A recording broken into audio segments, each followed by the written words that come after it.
So it's great to see some familiar faces. I'm not sure why you'd come to hear me speak again, but I do welcome the conversation and feel free to comment or not, as you please as we go through today's conversation. So I'll try and sprinkle some of my experience or background throughout the presentation instead of me just spouting out spending the next 5 or 10 minutes. I've done. Most of you don't really care the things that I've done. So we'll jump into this conversation a little bit differently. Looking at the chat that has actually come through already, how many of you have held the role of CFO previously or in the role of CFO previously? Okay, quite a few here. And this should be fun. What does a CFO do? You can come off mute and raise your hand or go through this kind of conversation. I always start off when I present this way, but I always start off the conversation like this. I'm always fascinated at the different responses I get. So anyone brave enough to come off mute and voice their opinion? Really? No one? Okay, I'm going to for you. I'm gonna for you. Jeff Galang, the CFO does everything that within reason, of course, that the CEO and board are expecting to help them with. Okay. Thank you. Anyone else? This is Chris Ayers. Sorry, I'm in my car. But I would say the CFO's responsibility is to translate the organization's strategy into financial tactics. Okay. Rich and Chris, I saw both of you wanted to pipe in as well. Rich? Yeah, this is Rich Smallin here in Chicago. Nice to meet you, Nelson here. I would say the CFO really to partner with the CEO to kind of execute on their vision, and we're kind of the doer that executes and makes it all happen. Thank you. Chris? I would say it depends on the stage of development, number one, but regardless of the stage, it's about maximizing and optimizing valuation, terminal exit options, shareholder value. Thank you. Anyone else? Okay, great. Well, I'm always fascinated at those responses because I'm incredibly, I guess, amused, terrified, and excited about the various definitions that come up when you ask that question openly. I've asked versions of this question probably several hundred times in presenting topics like this across the country, in front of business owners, in front of financial executives, and the varied answers are interesting to say the least. When you ask business owners that question, it's even more insightful as to what they think they know or what they actually know about this function and this resource. I've had some fun ones. I remember speaking to a bunch of first of all, when I ask in front of business owners, it's a very different kind of conversation because in a room full of business owners, when you ask them how many of them have a CFO, and about half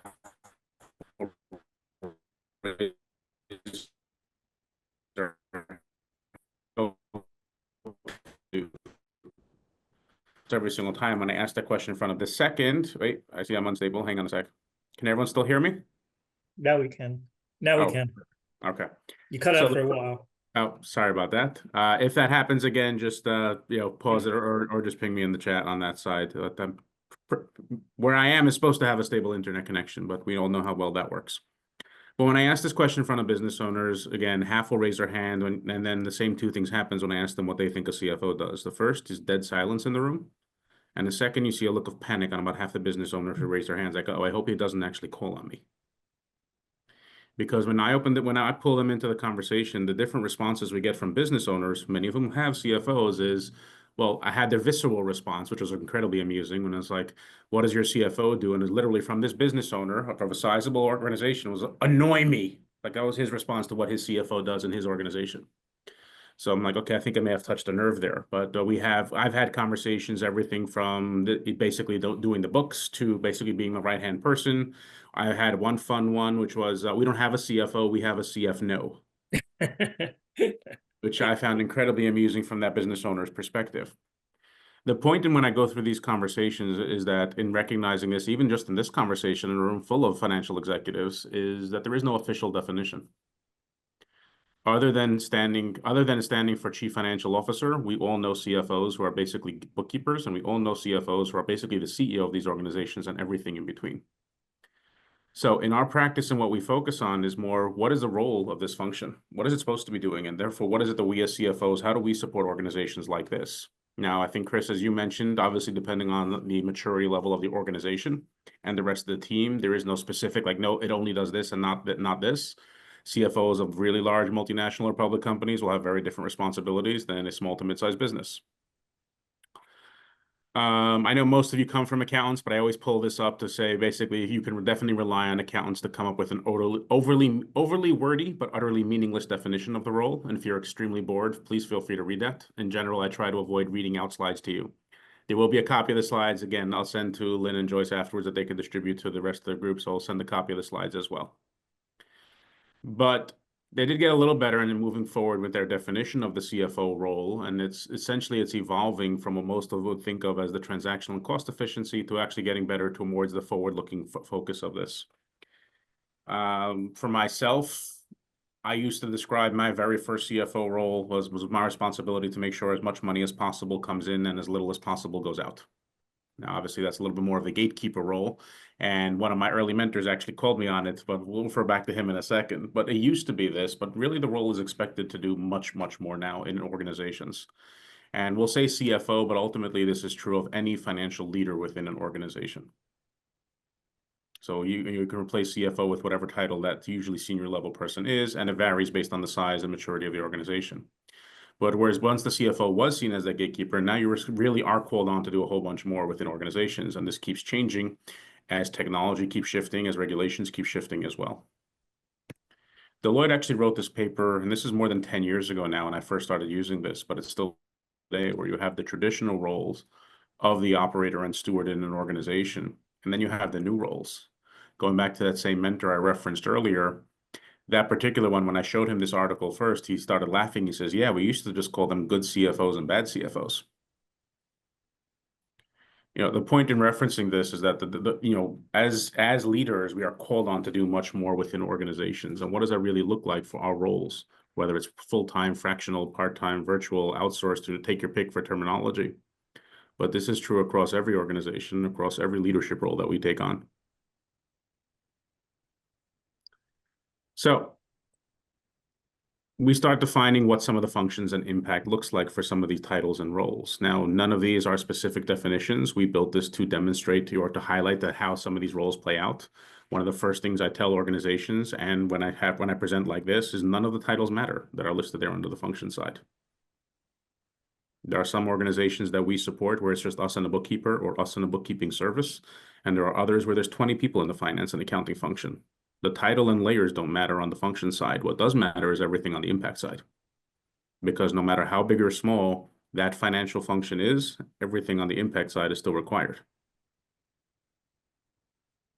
And it's not that each layer only does this one specific thing. Our role as a CFO is really to make sure everything on the impact side is being delivered for the organization. We don't get to sit up there with our feet up on the desk giving them strategy. It's our responsibility to drive the results for everything on that side of the impact. For many growing organizations, and for those of you who work in the fractional or are interested in jumping into the fractional or part-time CFO space, for many organizations, they'll have somebody doing tasks. It's those middle three layers that they very often struggle on in the earlier stages.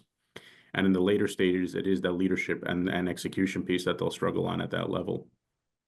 Or really the analytics side is really where some of them begin to fall down. And we'll get into that as we continue through this conversation. Any questions or comments at this point? Okay, great. If yes, just shout them out. Like I said, I'm not going to, there's a lot of people on the call, so I'm not sure who will see them or not. But if you have any questions, either use the raise hand function or just shout them out.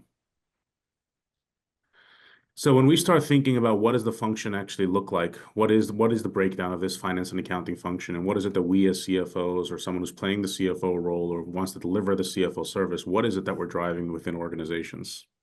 Because one of the first things that we built when we built this organization, we're now nearly 60 CFOs on the team. About 5 years ago, we launched the company. It was just me, my business partner, and 6 of us. And now there are nearly 60. But one of the first things we sat down to figure out was what is it that we as CFOs actually do? And it became pretty clear to us what we were talking about, but how are we communicating the impact of a CFO? Because if we can't do that, the fact that we just call ourselves CFO is not going to mean anything to our clients. It's not going to mean anything to the market. It's not going to mean anything to the people who refer us. As we established earlier on, the title CFO, fortunately or unfortunately, has become a lot more meaningless because it means something different to everyone. So how do we describe the impact the role should have on organizations? And I say this as someone who's held CFO roles in 5 different organizations as a full-time, and there's probably over 20 of them as a part-time or fractional basis. Into paper and coming up with the framework that we currently use. But as all of you as CFOs, all of you as leaders recognize this and say, yeah, of course, this is what we as financial leaders have done in our careers. And a lot of it is because we built the first version with our team who have actually done this for decades as well. We put it in the flywheel concept. Again, Jim Collins has this in Good to Great talking about the flywheel. So we put the framework that we use, in the flywheel format for a couple of reasons. Because when you think of a flywheel, it really highlights the point that it is not a checklist of items. It really is an iterative process. It does go round and round. And number 2, not only does each area cause the momentum for the next one as described here, but more importantly, for many of the organizations that we support who are struggling, which is why we're being called in, if you take one of the pieces in the flywheel out, the whole thing kind of stops. So we start with the foundational area of a company when we're talking about what the function is and therefore what we as CFOs drive the results across. So we start with the foundational area of an organization. For growing companies, it is almost always one of the biggest sore points. When we think of systems and processes at its most basic, we're thinking about what's going on day to day that makes the company tick. How do they build their customers? How do they collect money? How do they process payroll? Who do they bank with? Banking is an interesting conversation at the CFO level. Obviously, the last 5 years has certainly highlighted some of the more interesting times in the banking world, everything from navigating PPP, round 1, round 2, and then the bank turmoil that came up with, last year and 2 years ago in the small to mid-market banking world. But the right banking partner is pretty critical for many of the organization's growth and success. How do we make sure they know what they should be getting from the banker? And more importantly, how do we navigate that process for making sure they have the right things in place? The systems and processes, a good example of this is when companies outgrow. This is a company that we worked with where it used to take them 4 to 6 weeks to send out an invoice after they finished a project. You can imagine what it does to their cash flow if they're first starting the process of collecting 4 to 6 weeks after they finish a project. And in trying to figure out why it took them 4 to 6 weeks, I dug out their, by the way, worst reason ever to lose a client is because you cannot bill them fast enough. And this particular organization lost one of its largest clients because they were unable to bill them quickly enough. But in trying to figure out why it took them 4 to 6 weeks, we dug in and we found their operations manual. So first of all, kudos to them for actually having an operations manual. As many of you who work with small to mid-sized companies know how big of a hurdle that is. But we found their operations manual, and their process that they had documented there was these 6 items needed to be done before the invoice would go out. The problem was when they put this operations manual in place, the company was 1/10 of its current size. And at the time was one person who was responsible for all 6 of those things. So for that person, it was a checklist of items. But as the company grew and that became 6 different people and then 6 different departments, they had never stepped back and revisited it and said, oh, well, this doesn't really make sense anymore. So in this organization, before they would send out an invoice, it would literally go through 6 different departments.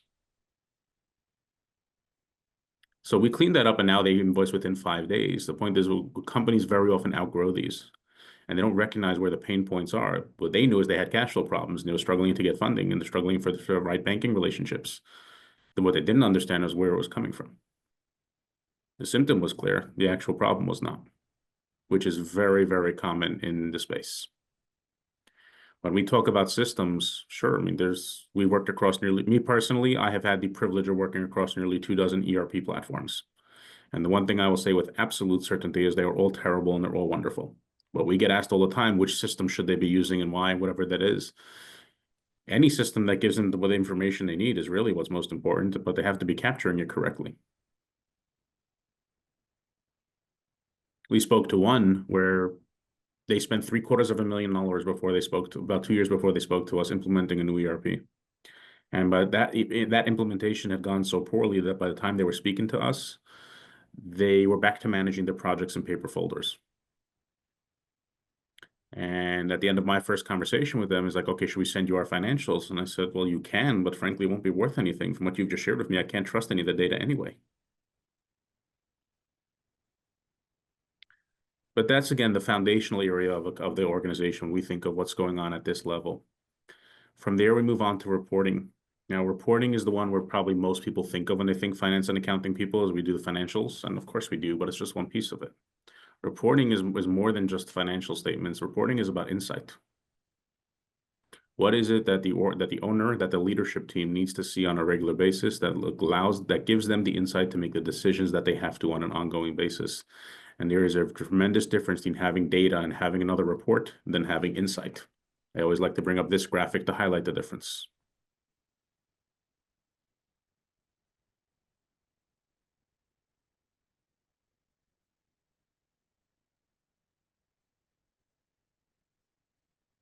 So when we think reporting, having timely financials is the first step in the process.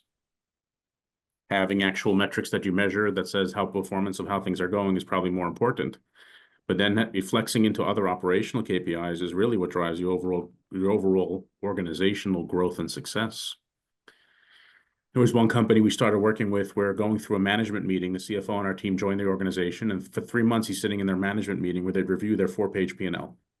And every single time was the same meeting, and probably many of you have sat through these kind of meetings where I was like, literally go through it line by line and say, yeah, okay, good, yeah, next, go through next page, same thing, next. And after 3 months of this, the CFO told them was, okay, I now watch this happen for 3 months, and from what I see, it's a pretty big waste of time of having the entire leadership team run through this. We don't do anything with it. Nothing ever happens from it. So how about next month I actually bring you the 5 numbers that tell you what actually happened that month, and more importantly, what you should be doing next month.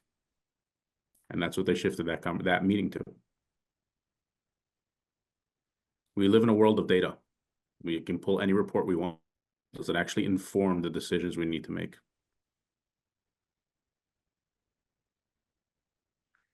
A really interesting version of this, and we'll get back to this probably when we're talking about the strategic side. At the CFO level, what we report on and the KPIs and metrics that we're trying to put in place have very often strategic elements to them as well. Not just, yes, this is where our margin was, or this is where our margin is, or this is how far off we are from budget. But there are strategic elements to this as well, which are really crucial for the success of an organization. I was giving this presentation to a group of business owners, and one of them was talking about, they wanted to double in 3 years, which, by the way, is a very common goal when you're talking to business owners. Double in 3 years or 100 million in 3 years. Those are the 2 most common goals I hear.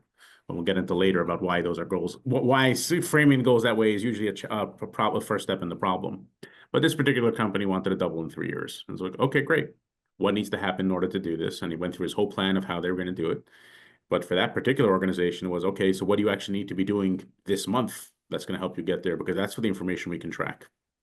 Can't really track it for double 3 years if there's a whole lot that needs to happen between now and then. But what do you need to be doing this month? And for this particular organization, the actual metric we came up with for them was the number of plants they needed to visit within the next quarter. How many plants per week were they visiting? Because for this particular organization, they needed to buy a new plant and get it operational within 6 months in order for them to achieve what they were trying to from a growth trajectory. So the metric they were looking at this month that we came up with was how many plants are they visiting on a weekly basis? Again, it's about the insight or the metric that's going to drive success for the organization. Of course, there are financial metrics we need to make sure are up to date that speaks to the performance of the company. But it is about how do we elevate these to strategic conversations as CFOs, whether it's fractional, part-time, virtual, outsourced. I've heard some new phrasing recently as it's become more popular. I came across timeshare CFO. I don't know if anyone's come across that one. I heard mercenary CFO last week. That was a new one for me. Any questions or comments at this point? Can anyone speak to something similar from the reporting side, the difference between actual insight versus just reporting on a metric?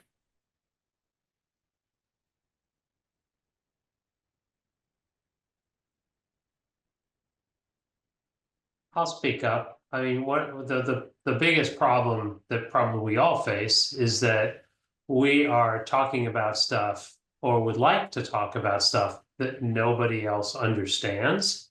And depending upon the way the organization is structured, sometimes people are basically disincentivized to speak up because they're concerned, sometimes rightly so, that they're not going to look intelligent because they can't speak to the numbers. They don't know them and they're intimidated by them. So I was talking with somebody recently and we were looking over their financials, and their overhead was jumping up and down every month. And I asked, why was this the case? And their response was, well, we had to hire some seasonal employees. Well, they're a manufacturing company. And I'm like, your seasonal employees belong on your balance sheet.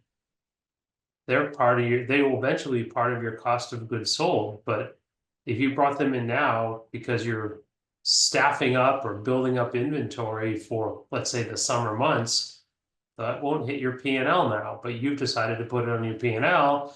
And he got back to me a couple of weeks later and was like, yeah, I found out we always did it that way. I'm like, that also doesn't make it right, but the reality is now you start to look at it and like, not just your overhead jumping up and down, but your cost of goods sold is jumping up and down. You actually really have no idea what your margins are and whether it's even financially feasible or economically beneficial for you to be staffing up the way you're staffing up.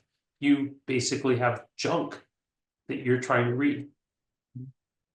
And that's very common. And Jeff, very often in our role as a CFO, again, fractional or full-time, it does become being the translator. To your point, very often in businesses, the business owner, by and large, we find they're very good at delivering a product or a service. Running a business is not really something they really set out to do. And it becomes our responsibility to, I think one of you mentioned earlier in our role, is to translate the things they're trying to do and therefore translate back and forth. Like, this is the impact it has on financials, but ultimately this is the financial impact it has on what you're trying to do as an organization. So it very often does become the translator for what they're trying to do, because we can't speak just technical with them. If we do, very often, if we're looking to be there on a longer term basis, which in our service model, for the most part, we are, if we stick to just the technical side of things, we're only usually going to be there anywhere from 4 to 6 months based on our metrics, because we solve a technical, they bring us in, we solve the technical problem they may have, and it's like, thank you and goodbye. So again, it's how we interact and how we engage with the owner and the rest of the organization, which is going to drive the long-term success for the impact that we can have. Anyone else?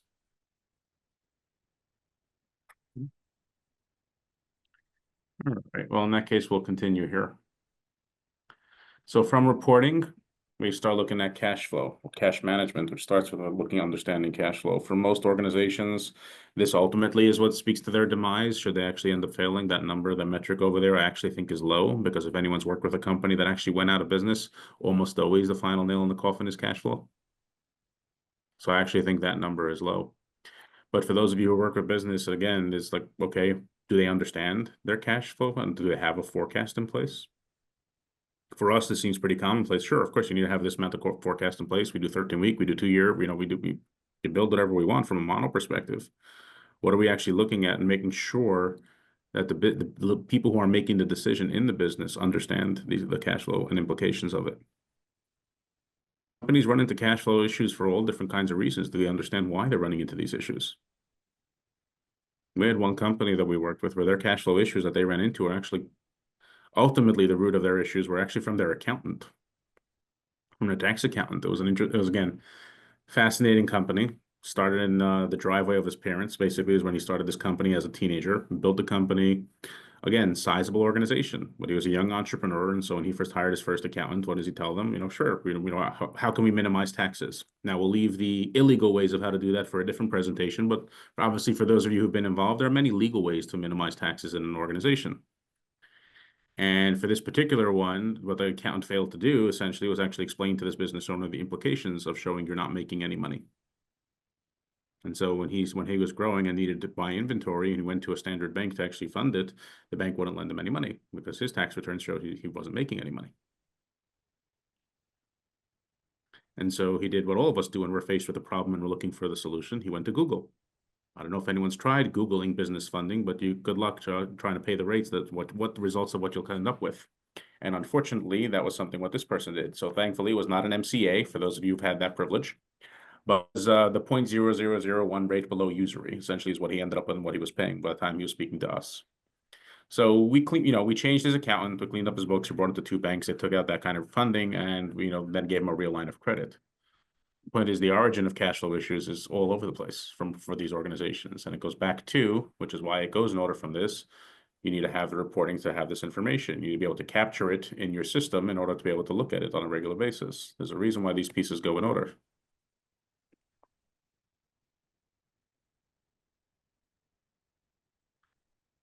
So from cash, we start looking at profit. Now, we tend to get a bad rap here, I think, because most people think of us when we come in, and it's like, oh, we need to increase profit. What do? We come in and cut costs. And while I'm a big believer that costs need to be managed, and in growing organizations, there's a whole lot of room for cost management, you can't cut your way to growth for most of these kind of organizations. So where does most of the profit improvement come from? Again, for us, a lot of it is educating on pricing and pricing strategy. An increase in price will have for most organizations will have a greater impact than a decrease in costs. So do they have an actual pricing strategy, or are they just reacting to costs? How often do they raise their prices? Again, for most business owners, especially founder-led businesses, they always have that fear of raising prices, right? We're going to lose our customers if we raise prices. And it's not unwarranted, but it needs to be managed. Also, this tends to start with understanding your actual margins. Again, most business owners can point to a top-line margin, but understanding contribution margins and margin broken up by unit, by location, by sales rep, by all these different functions become really important for the growth of a business. We worked with one company who was a manufacturer and distributor, and they had one line which was very, very popular that they had just launched. Literally, it was growing ridiculously. It got to the point where it was actually the new line made up between 30 and 40% of their entire sales. And into cash flow issues, and their banker, took one look at what they were looking for and says, you might want to talk to Nelson and his team. So we've tried figuring out what was going on, and for this new line of business, they were losing money on every single truck leaving the warehouse, and they didn't know it. It's going to have an impact on the cash flow, but they're actually were not profitable for this entire line the way it was currently structured. But pricing is where you get to be creative. You get to come up with new ways of doing this. You get to separate service lines sometimes. You get to create kits of different things. We supported one manufacturer. I first met them when I gave a presentation like this, and she comes up to me after and it's like, well, we create this widget, this 10-cent widget kind of thing, and everybody does it, and this is the price. We have no control over it. We can't do anything about it. And it's like, okay, do you ever create kits when they were doing this? Because their pieces were used in different assembly functions for other organizations, for other machinery. And she was like, yeah, of course, we have this kind of kit and this kind of kit and this kind of kit. And it's like, okay, is there any advantage to them? So when you sell it this way? And again, she rattled off the 8 different advantages of why the kit was exactly what these organizations needed. And of course, the final question was, that sounds great. Do you ever price it that way? They had always priced it by the individual pieces. And as soon as they started pricing at the quit, I got a call from her 3 months later when they started working with us and like, yeah, this is what we did. And this is exactly what we were able to do just in the last 3 months. You can't improve the profit if we don't understand where it's coming from, which is why that becomes first, is truly understanding margins in an organization. And it's a common challenge for growing companies. Again, the example you referenced earlier, the brave volunteer is a great example of this. How do they understand their margins if their stuff is misclassified in their chart of accounts? We faced a similar challenge when, again, I was speaking to an organization and they said, can you just look at our P&L and see what you can find on this? I'm like, sure, I'm happy to, it was coming off of a presentation I just gave. And his business owner said, but before I look at it, can you tell me a little bit about your business? And he rattles off, this is what we do. We're in 3 different regions. We have 4 different services. And it's like, great. Except when you look at their chart of accounts, all they have is sales at the top. It's like, well, it's kind of hard to understand where your margins are coming from if you're not classifying your revenue in different pieces.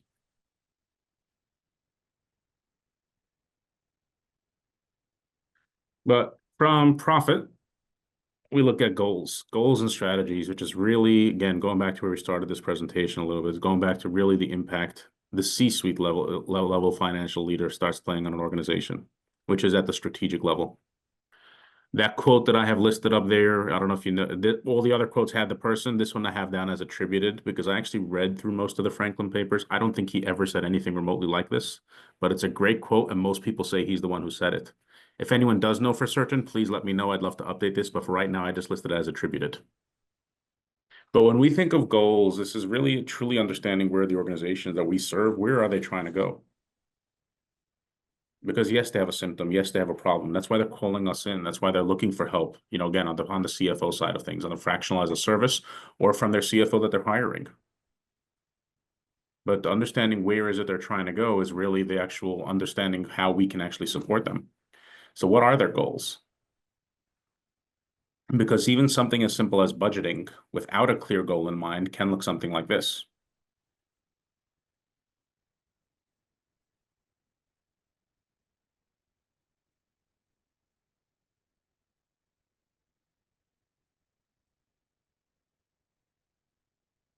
But when we think about goals, most organizations budgeting, and I don't know about any of you, but I've certainly been through this. Budgeting tends to be the process of, sure, we take last year's numbers and we add a percentage for where we think we're going to be this year, and this is our budget for this year.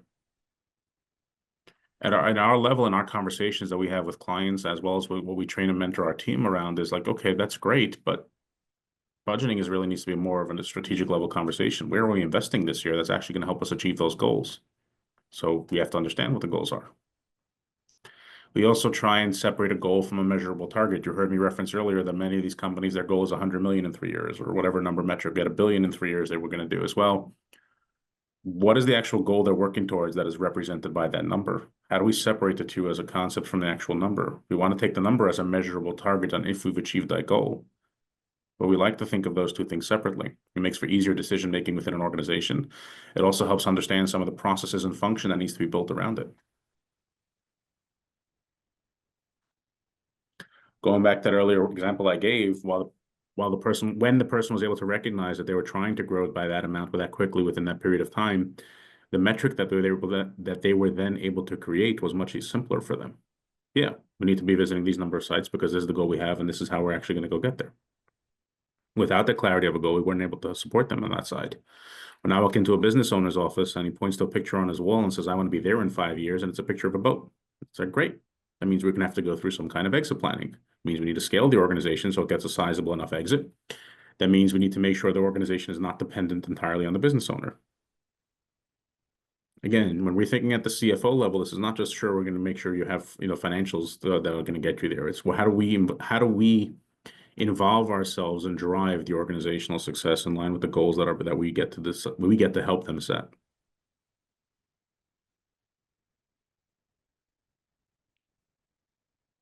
Any questions or comments? Again, sounds like many of you are in this space already, so I'm sure a lot of this experience sounds familiar to many of you. How much of your team's activities and their positions are spent on goals and strategies? 50%, 25%? Well, it's as opposed to what is really what my first question would be. But to answer your question more specifically is we actually defined a lot of our kickoff process to make it more uniform so we get to elevate to that conversation faster. So it's not a specific percentage side of things, but for reference, we don't provide bookkeeping as a service. We don't do tax work. So it's not like we're getting dragged into day-to-day bookkeeping side of things. I don't know if that was a question you were asking or not, but. No, you often see articles saying that the new CFO, I put that in quotes, is spending 50 or 60% of their time on this area. Well, I think anyone who can generalize it that broadly is probably may have worked in some, but across the number that I've worked at, I don't think there was any specific amount that says, oh, it was exactly 43.5% I was able to spend here. It is fluid. It is dynamic in small to mid-sized businesses. And not for size reference, I've worked in organizations from startup to close to $500 million in revenue in the C-suite. We supported larger, in different functions. So I don't think there was anyone where it said there was a specific amount of time that was spent in any specific function. You definitely will recognize if you get dragged into too many operational issues or too many, issues that are not driving value to the organization. Do your team members go into their new client with a 90-day plan? Not before we start, we don't. There's usually priorities that we set in the kickoff session and then an actual 30, 60, 90 that we develop with them. Because if we just walk in and decide what the 90-day plan is, it's very difficult for A, to get their buy-in, and B, to understand if we can deliver it. So we actually focus on that in the kickoff session that we run with our client success team, and the CFO becomes, this is the process we go through, that we actually then go through with, that we then walk through that process with the client so that we can deliver after that session. This is then our success plan that we're going to follow moving forward, because it was set by them. These are the priorities that we're working towards. My very first roles when I did, so a little bit of the history side, I got into this space a little bit backwards. I think most people who get into this fractional CFO world are in between roles, or they're thinking about what they want to do next. I was nearly 15 years ago, what I thought at the time, happily employed as a full-time CFO, when a friend of mine reached out to me and said a friend of his is having some trouble with his company. Can I have a conversation and see if I can help? And I was like, sure, help out a friend of a friend, why not? And that conversation turned into a year-long interim CFO role. And I loved it. I found that it was a new business, new industry, new company, and the things that were day-to-day in my previous role was like magic to a company like this. And so I said, this is a lot of fun. I want to do more of this. So I actually converted my full-time role into a part-time one. And then I did this on as an independent first for about 7 to 8 years. And I had a great time doing this. I did this across a dozen industries. Again, start up to $500 million, and I had a great time doing it. The problem that I found when doing this on your own is you run into the same 3 challenges again and again and again. Number one, it is very difficult to develop and deliver at the same time, which kind of leads to problem number 2. It's feast or famine. You're either way too busy or not busy enough. And then the third one, which was actually probably the biggest impetus that led me down this path, is that as an independent, you only have your own experience and expertise to offer, which I found shows up 2 ways. Number one, occasionally you'll bump into that client who says, well, have you worked in this industry before? Which is one of my favorite questions I get. Because for those of you who've been doing this for some time, most of the issues we're helping these companies solve have nothing to do with the industry that they're in. But it isn't definitely an occasional objection that we run into. The flip side to that is you don't have teammates or colleagues to actually bounce ideas off of. You only have the things that you've done. And so I started looking for ways to do this bigger and better. This is probably going back about 7, 8 years ago. And I did not really like what I found out there. I don't know if anyone has themselves have done this as an independent or, done searches in different ones. But from what I was looking for at the time, I did not really like what I found. When I say that, again, there are many great organizations out there, and I think they're doing incredible things. What I was looking for didn't exist. Because I was looking for an organization that added value to me and for what I had already done, that added value to the clients I'd be working with. And so after searching for that, I actually did join one firm for 2 years. That's actually where I met my business partner. And we realized same thing, great people doing lots of great things, but it wasn't really driving that value for me as the CFO or for the clients that I was working with or for the team that we were then built as well. And so we were basically faced with a decision, recognizing this wasn't the best way to do this. Of, okay, we can either stop complaining about it or we can go build it. Now, you've heard me speak now for a little more than 40 minutes, but I highly doubt I strike you as someone who will stop complaining about it if I've run into a problem. So January of 2020, we launched this company, and we spent a lot of time building of what does it take to really deliver to our level of experience and expertise to drive the impact we're really looking for as in an organization. So that was perhaps a long-winded way of answering your question, but I hope that did.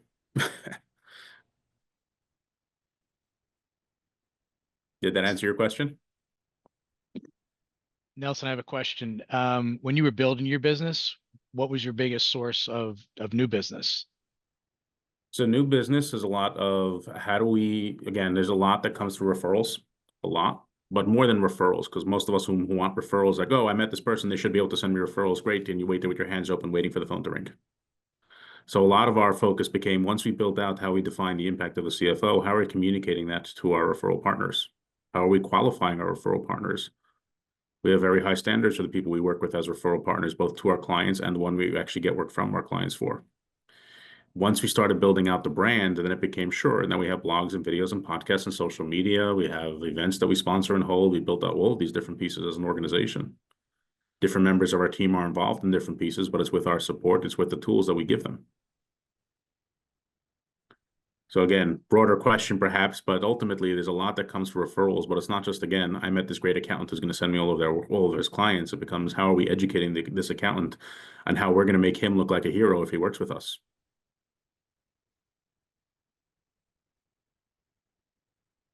Well, So Nelson, this is Rich Goldberg. So how did you build your staple of qualified subject matter experts in areas ancillary to your function?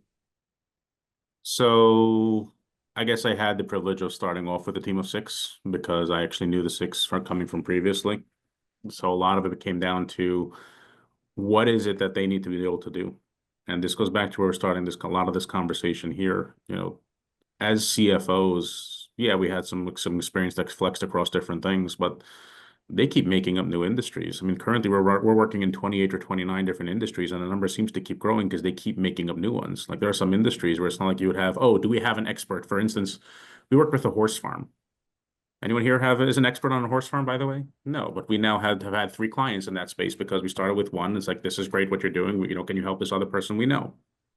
Or a social media influencer agency that didn't exist 5 years ago. So we now work with one of those kind of organizations. Or one of my all-time favorites was, and let's see if I can explain this one correctly.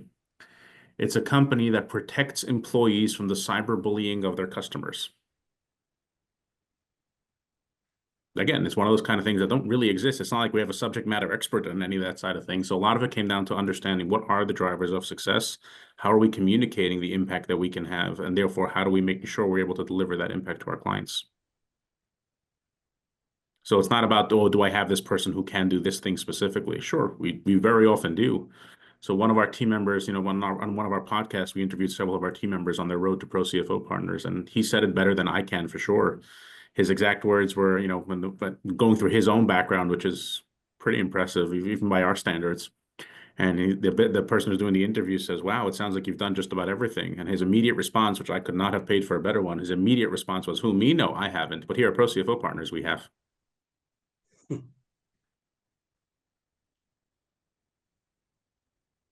So it's not always about, yeah. Yeah, I just have a quick question, Nelson. If you consider about 2,000 hours of available hours in a year, as fractional CFO, how many hours you think each CFO is involved in with any particular client? That's question number one. And number two, how long do they last in those CFO roles? So it's important to differentiate between fractional and interim as a service offering. We've now made that bifurcation pretty clear and actually started marketing to it because we actually do both. We do a fractional part-time and we also will do interim level work. On a fractional part-time, I look at those typically around 2 to 3 days per month, up to 1 to 2 days per week is what we think of when we think of fractional or part-time. And then when you go above that on an ongoing basis, we look at it as interim, because if someone's paying a CFO for more than about 3 days per week, the costs get prohibitive and with regards to perhaps they should be looking at a full-time role. So when we look at fractional, we are very often with our clients for years. Typically, you know, we've had clients from when we opened our doors who are still working with us. On the interim side, they're definitely shorter, but we've had interim switch to fractional. We've had interim that led to recruiting engagements, which we were dragged into forming a separate full-time recruiting 2.5 years ago, which we'll get to in a minute, is what that looks like. But did that answer your question? Going back to 2,000 hours per se. You know, when we talk to our team or people who want to join us, I'm very open about the fact that if you're looking to be busy 5 days per week, a full-time role might be better suited. I'm very open about the fact to team members who want to join us. I want the people who are looking to build that portfolio, typically when they join our team, or if they're looking for their next full-time role, we talk about it on the recruiting side, which is why I'm able to have that conversation. Is more, what are you looking to do next? Because we have different options for how we can support that.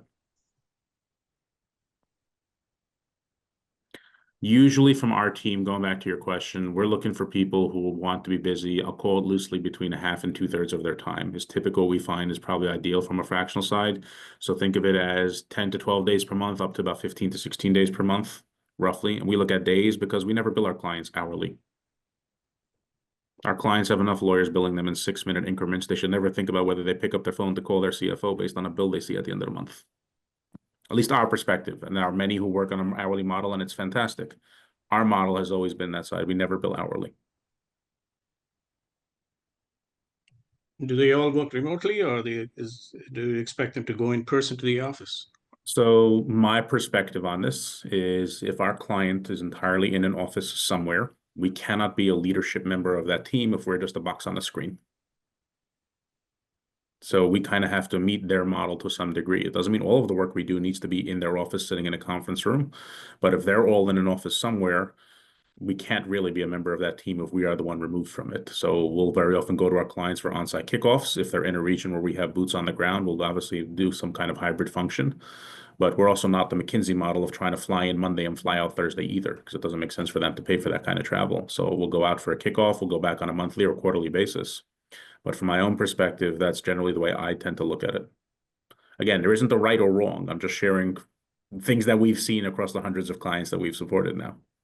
Yeah.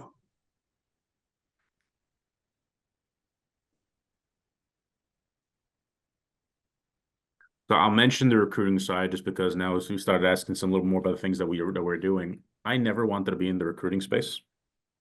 Very often I cringe when I say I have a recruiting company, and I apologize to any recruiters here, but I tend to think most recruiters by and large make used car salespeople look like upstanding citizens. That being said, we were dragged into the recruiting world when our number one, our clients kept asking us for help, and number two, we got tired of cleaning up the mess from bad recruiting because we found that most recruiters do not understand the finance and accounting function. The one that finally made us say, no, this is ridiculous, we actually need to do this, was when one of our clients in Texas tells us, hey, we want to hire a controller, we want to pay up to 150. And they went to a standard recruiter who told them, first of all, it should be 175, and here's 53 profiles, and here's the top 5 with controller experience on their resume. And they were asking us about it, and we said, well, what do you mean when you say controller? What does the rest of your department look like? What is the company trying to do? What systems are you running on? How many people are in the department?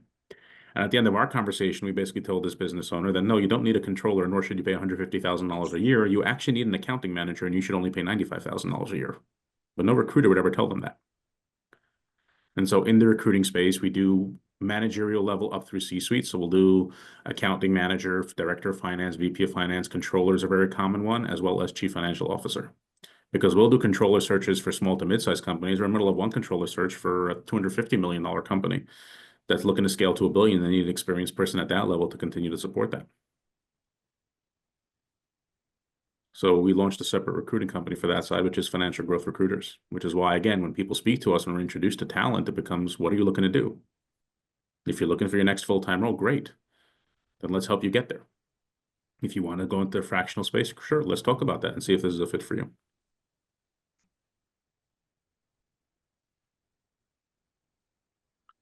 But I just want to complete the flywheel side of thing, and I'll continue to answer any more questions that you have on this, because I do want to at least wrap this up. The last piece on this one on the flywheel side is a revenue model, which is really what is the business actually doing and who do they do it for? What are the problems they solve and who do they solve it for? Sounds pretty simple, but companies lose sight of this pretty quickly. We had one client, their entire business was delivering fresh produce to restaurants. And in March of 2020, you can imagine what happened to their business overnight. The entire business literally just stopped. And of course, they were panicking. You know, after a couple of weeks, we had a quick conversation with them and understanding what was going on and became, well, sure, are you a produce delivery company or do you a distribution network that happened to have been delivering produce? And just that simple, you know, kind of question and conversation had them exploring what other last mile delivery and other pieces are actually needed here and where's the opportunity. And they replaced about 75% of their revenue in 8 weeks. But put all together, again, this is that flywheel. This is that framework for financial management and growth that we're looking to communicate. Therefore, what is the impact the CFO should have on an organization? And how are we looking to have this impact? You think of the CFO, very often I'll talk about it as we're the one in the middle giant circle, making sure this is all turning, but then diving in and out of each of these areas to build them in support of the growth and goals of the company. So I just wanted to complete that because, again, for most of us who are finance and accounting folks, we want to finish the picture, finish the puzzle kind of things. But then I'm happy to go back to answer any of your questions that you have. I'll stop sharing for now. What other questions do you have?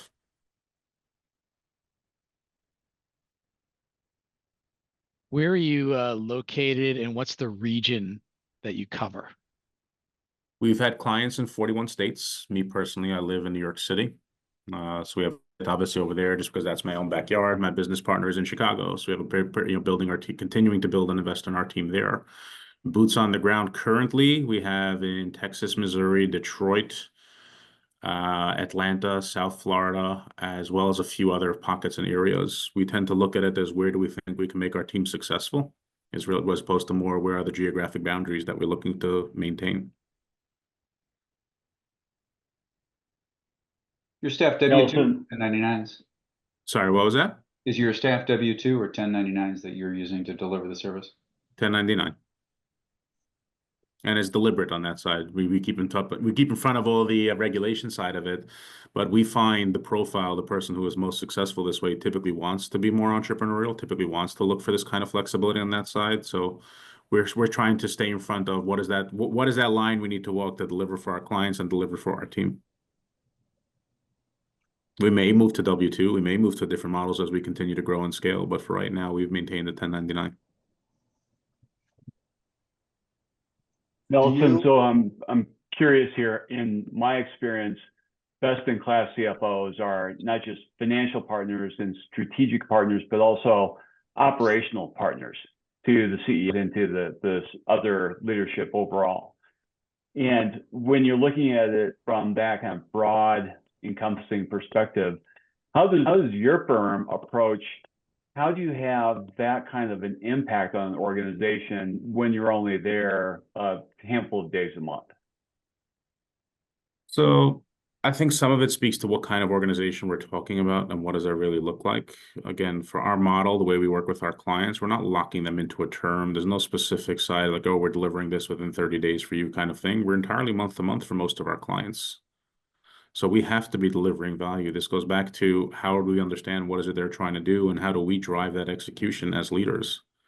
The 40, 50, 60 hours, though, that we're not there definitely provides a challenge. But again, with the right level of engagement, with the right systems and structure set up, we find we're able to drive that with those results. It becomes about clarifying what is the result we're really trying to get to. How do we lead the team, even though we're not there on a full-time basis? But it is about delivering results and executing. So it is, and I'm not going to say it's easy, but it's not exactly, it's not particularly complicated either. It just requires, okay, what is it the role that we need to actually play to make sure we're delivering the results that the client is looking for? Or if we find we're not the right fit, we've walked away from clients. We said, hey, you need something different over here. Again, some of it is the recruiting side that we're able to then say, no, you actually need a full-time controller because you're relying on us as your CFO to do too much. Or no, we're not the right fit. The way the rest of your team operates in an organization, though just from a team level of an engagement, you need the CFO there in your office next door to your COO and CMO side of things. So that's what we should probably go do. Chris, I see a hand up. Is that Chris or Christopher before I insult you? Chris is fine. Thanks, Okay, Nelson. just making sure. Yeah. A quick operational question for you. So in your roles or your staff or your team roles as interim CFOs, do you generally have like bank account signing authority, wire transfer authority for those clients? Rarely. We'll probably have review and approval side of things, but we're not looking to take on the signature side of that kind of stuff. It's frankly, we'd tell them they shouldn't because for just from a liability perspective. But we try to avoid that is the short answer. Okay, thank you. Other questions?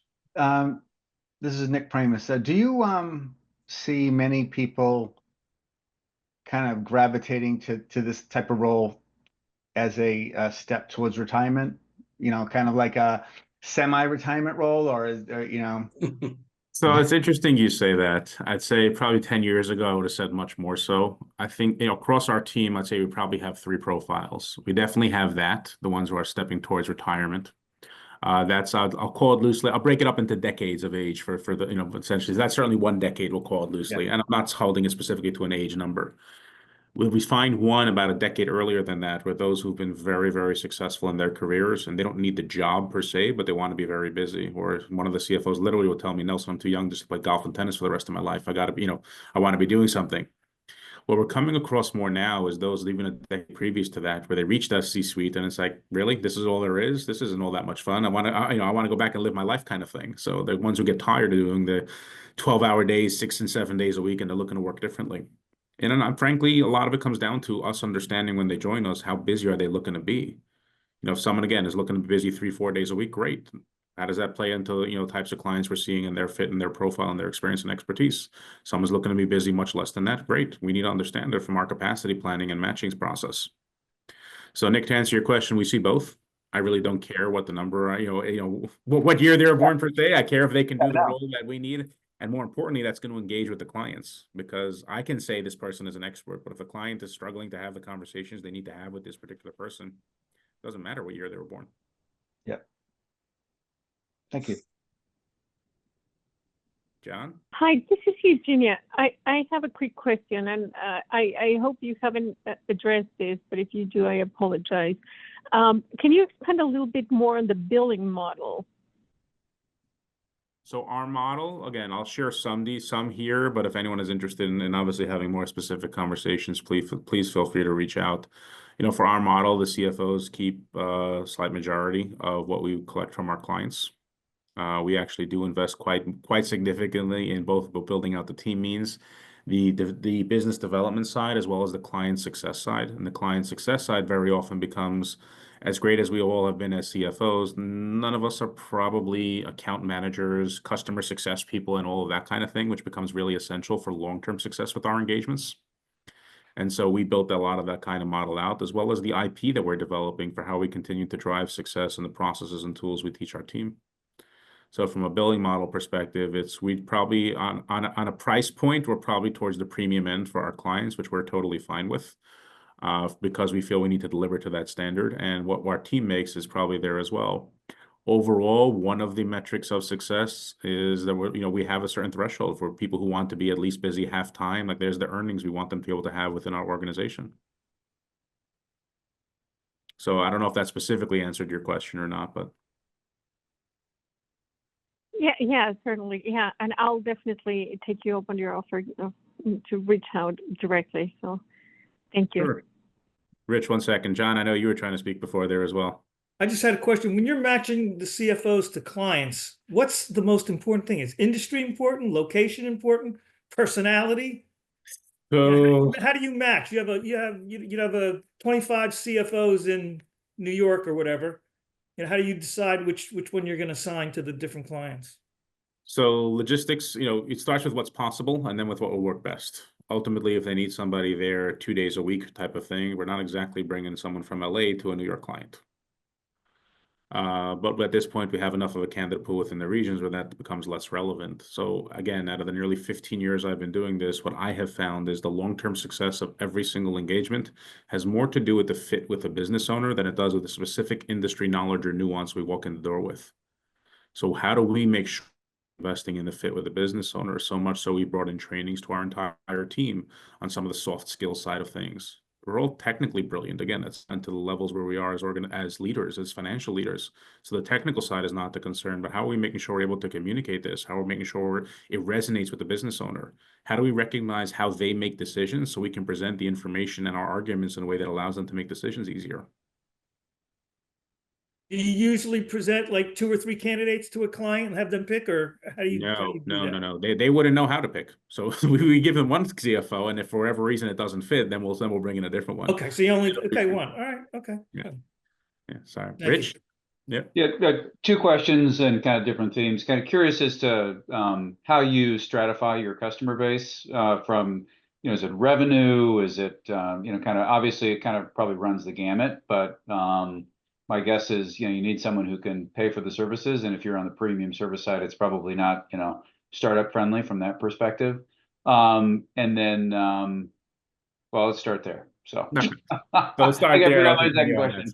So I've worked, I say the start of the companies we work with now, I say funded startups pre-revenue to, like I said, several hundred million in revenue is where we've gone. And I say funded startups because I don't know if anyone particularly focuses on startup, but when I was an independent, I certainly did. And I don't know about the rest of you, but I certainly have enough useless pieces of paper lying around from when I used to take equity.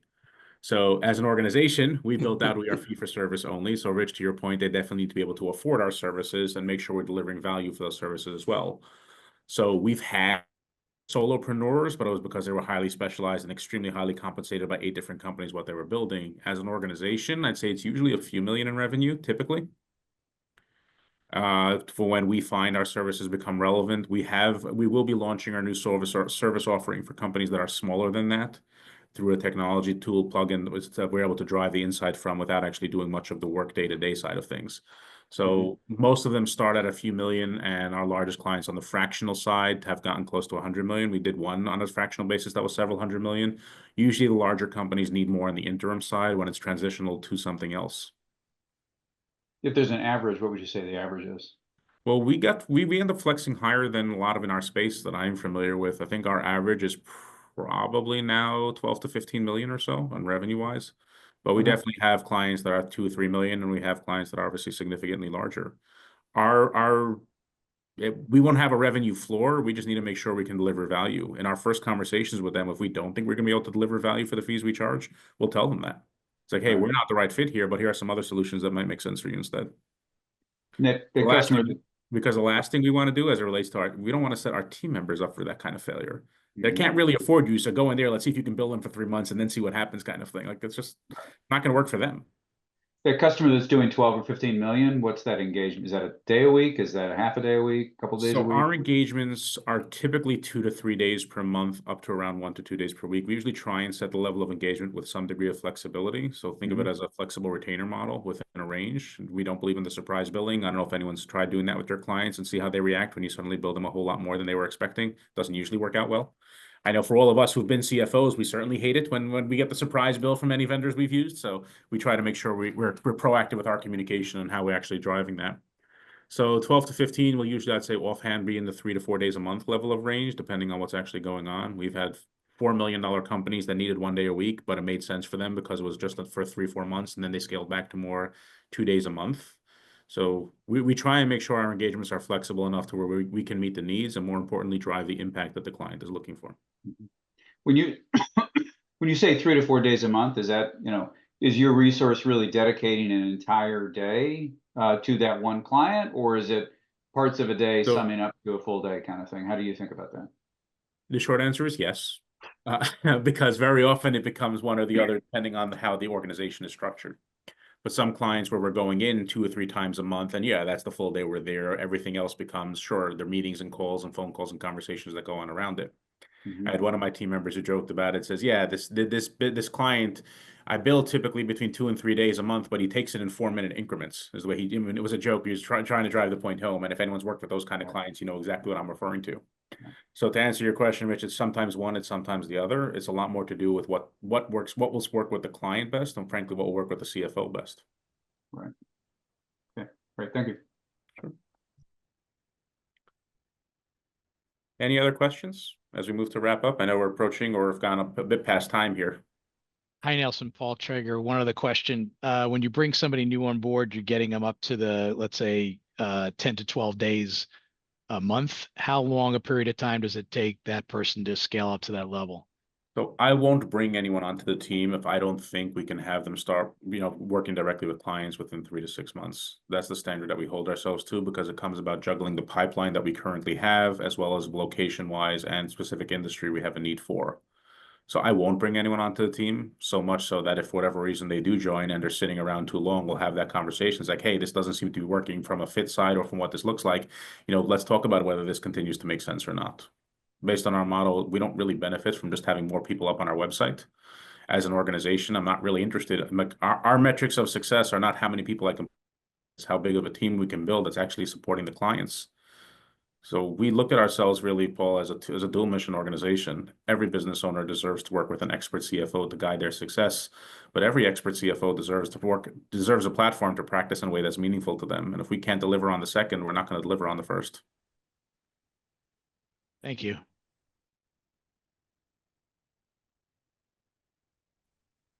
David has a question. There's a lot of firms with the name ProCFO. Does that cause confusion? It hasn't yet. It hasn't yet. I don't know if anyone's familiar with it or interested in, but the trademark office just struck down when one of those companies tried to trademark ProCFO that they're not allowed to do so.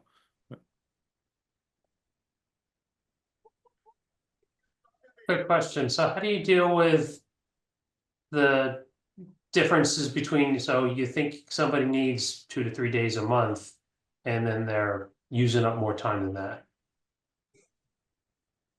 Very often it is with proactive communication. That's also why we built in the client success manager as a touch point to the client. Okay, the CFO's responsibility is like, okay, this is taking more. They go to client success and say, hey, what's going on over here? Client success goes back to the CFO. Did we get our plan wrong? Did we not know enough of what was going on going into this?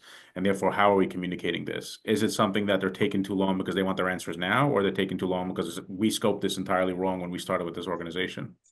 In either case, it has to be with proactive communication with the client, because again, we can't surprise them, but we also can't fail to deliver what they think they're going to need. So very often it's like, here, we started here, this is what we're working towards from a priority perspective, and this is how we can deliver it. By the way, we're not able to deliver it because this is what's actually going on. So do we need to change how we're scoping this, or do we need to shift the priority around and say, no, we're not going to do that this month. That's going to happen in 3 months from now because you shouldn't be paying us to do. There's no value to you for us doing it faster and costing you more. But we get to have that communication openly with our client. Again, a lot of it comes down to the process we've had to build from a client success piece, where it's not just like, okay, great, here's your CFO, thank you and goodbye. It becomes, how are we making sure we're delivering the results the client's looking for? Thanks.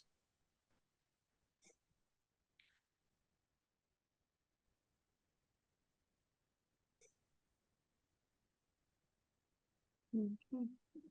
Any other questions? See if I missed anything and How long do your CFO's strategic initiatives usually last? The question I asked this is particularly because I've been a fractional CFO for a number of years now, and my current client, I've been a fractional CFO for almost 4 years. The strategic initiatives, making structural, really structural changes occurred in the first year, and thereafter it's been pretty much, going on pretty well. But that said, my experience has been, don't get too involved and don't rock the boat too much, because I've been focusing my practice on the valuation front as well. So if in case I try to get too much involved in the fractional side of things, it's obviously going to my valuation practice is going to suffer. So in your experience, have you handled those kind of conflicts, if any? So we avoid, again, part of it comes down to sticking to how we approach our service offering. We try to avoid flexing into others for a number of reasons. We've been asked a number of times, why don't we offer more things? Why don't we do bookkeeping? Why don't we do tax? Why don't we do this? And why don't we do this? And it's not because we don't have the expertise. Very often it becomes, we need to be able to provide this clarity of service and then bring in the rest of the pieces that need those. For instance, in your specific example, if our client needed the valuation side, I'd much rather go to a valuation expert instead of one of the CFOs put a valuation in front of there. But that's our service model and delivery. That's not because yours is wrong. It's just that when we've scaled an organization past a certain point, we can't just be doing everything for everyone because we can. It becomes really about the clarity of service offering and value and impact we drive. So in our fractional CFO model, yeah, we've had clients for years. We think that the cycle should be roughly, probably between 2 and 3 years is probably where the cycle should settle. As we've grown rapidly, we're continuing to look at our numbers and what it takes to drive that level of success.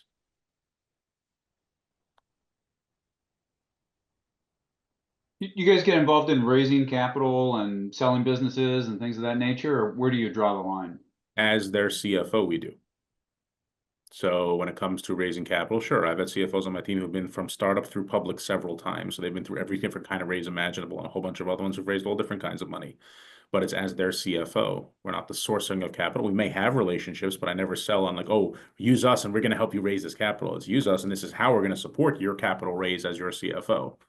On the selling of the business side, it's the same thing. You're thinking about selling, by the way, this is what you're going to need to actually go through. We've been on both sides of that table often enough as CFOs. So this is the process that's going to happen. Do you have the rest of the team around you that's going to support that? We know the role that we play as their CFO, but we're not trying to be the investment banker and the lawyer and the accountant and the,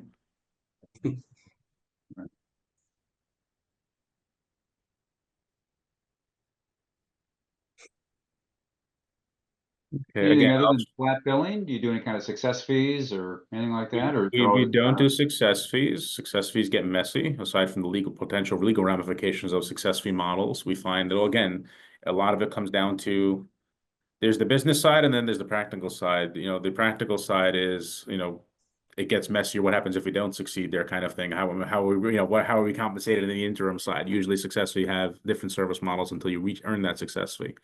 And not because me personally as an independent, I haven't worked that way. It became, if we're going to scale this past a certain point, how do we make sure we're delivering this? The potential legal side, or I'll call loosely from the moral side for myself, I find the success fee model very often can strain and put more of a conflict of interest in place as it relates to, are you going just to get the success fee, or are you doing what's actually best for the client? Okay. I know we're past time over here on this side, but again, I'll share my contact information. I think you already have from this invite. Please feel free to reach out and connect. Again, we've had the different service offerings and models. We're always looking to meet other executives on this side of things, just to collaborate or just to bounce ideas off of this. We have the recruiting, so anyone who is interested in exploring, what their next role might be, we're happy to chat and see what we can do to help.